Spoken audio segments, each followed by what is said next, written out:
بسم اللہ الرحمن الرحیم۔ السلام علیکم۔ ایک شخص کے بارے میں پتہ چلا کہ وہ ماں کو گالیاں دیتا تھا۔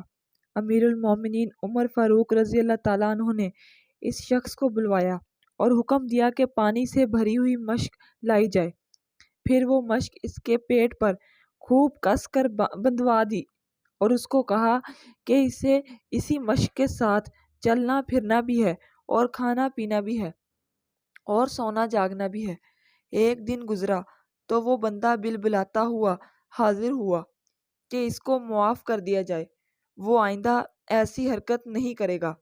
آپ رضی اللہ تعالیٰ عنہ نے پانی آدھا کر دیا مگر مشک بددستور اس کے پیٹ پر بندھی رہنے دی۔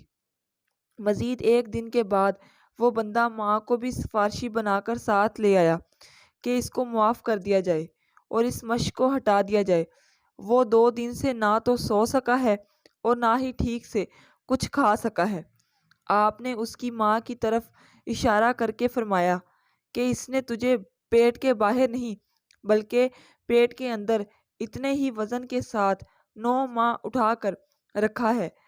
نہ وہ ٹھیک سے سو سکتی تھی اور نہ ٹھیک سے کھا سکتی تھی، پھر تو اسے موت کی سی اذیت دے کر پیدا ہوا اور 2 سال اس کا خون پیتا رہا، اور جب اپنے پاؤں پر کھڑا ہوا تو اس کا شکر ادا کرنے کے بجائے اس کے لیے تیرے منہ سے گالیاں نکلتی ہیں۔